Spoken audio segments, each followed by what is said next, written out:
So this is Infinix Hot 20i, the supposed direct successor to the Hot 12i that was launched a few months ago. I wouldn't call this device an upgrade to its predecessor, as everything about it looks the same. It is also the lower priced 4G siblings among the options in the Hot 20 series, and is powered by the Helio G25 processor. A unit here got 4GB of RAM and 64GB of storage. The display, just like the Hot 12i, is 6.6 inches with a pixel density of 267 and a low resolution of 1612 by 720 pixels, all for 95,000 naira.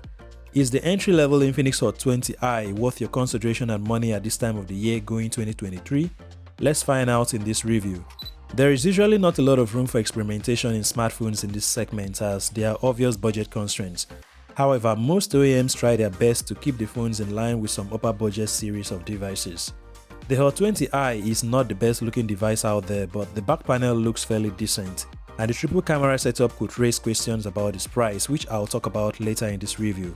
You can find it in 4 colorways: the Wilderness Black, Lunar Blue, Sunset Gold and Energy Green, the last of which I have here. This model shouldn't be confused with the standard Infinix Hot 20 with the Helio G85 CPU. Although the battery in here is 5000 mAh juiced as well, but it only supports 10W charger via micro USB 2.0, which is pretty slow at this time. You'll also find a hard TPU casing in the retail box, a free wired headphone that's kind of normal inclusion by Infinix these days, your regular SIM tool, free MTN data redemption card to use on the go, and of course the look-alike $1 BLX Club invite card and other pamphlets. Taking a quick tour on the exterior aspect, the Hot 20i seems a bit more conservative in terms of its design approach. The back panel got this bunch of slant line patterns on it with no texture. It's a likable glossy finish and doesn't entertain a lot of fingerprint smudges or dust. It's made straight out of plastic, and a few minor casual drops wouldn't cause any harm for those who prefer to use their smartphones with no casing. The camera setup doesn't protrude much, and the imbalance when kept on flat surface is minimal. We still got a backward fingerprint scanner, and this one is placed a bit higher than what I would have preferred.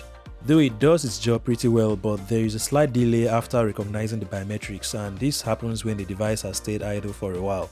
Surprisingly, face unlock works well in low light conditions, which was impressive. On the right side, you find its power button and the volume rockers. The button quality is fairly decent and clicky.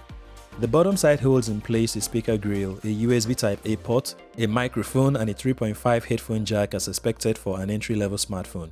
The tray on the left side has a space for 2 nano SIMs and a micro SD card. The Hot series from Infinix is mostly known for its huge screen, and the Hot 20i is no different. The 6.6-inch screen size is accompanied by an IPS LCD display with a max refresh rate of 60Hz.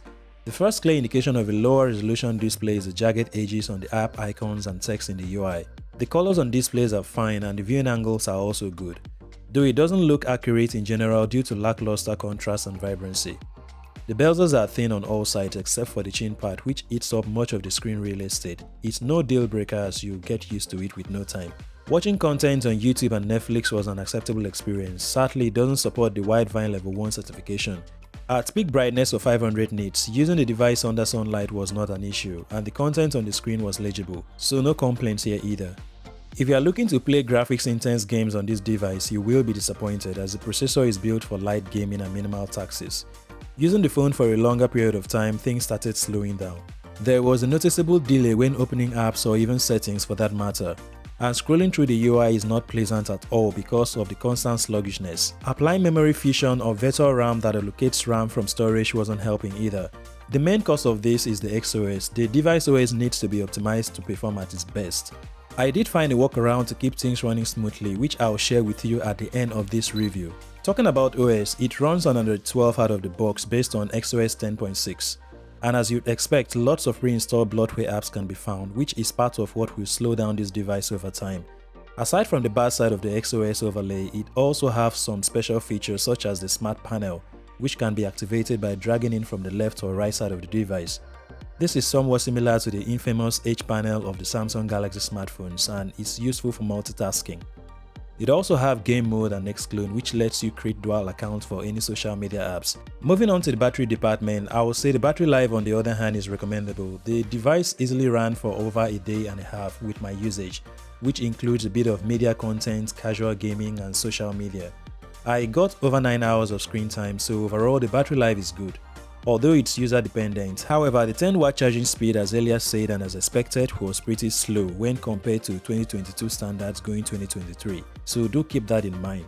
And lastly, the cameras. Coming back to the camera department, while it does look like you are getting 3 lenses on the rear, only the 13 megapixel main sensor can be used to take pictures. Forget about the other 2 lenses, they add nothing to taking good pictures here.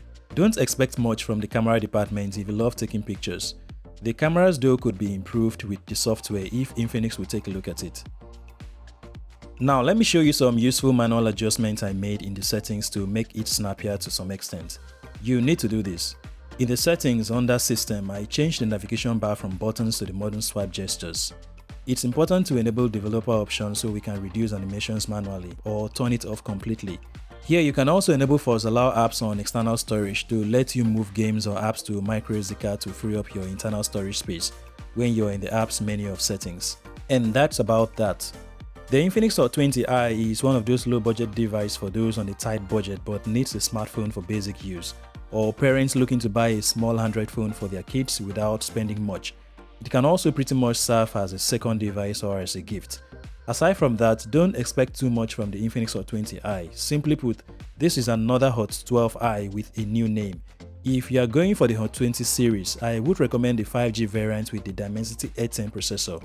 Thank you to all of you my friends for subscribing, thanks for watching, and I'll see you in the next one.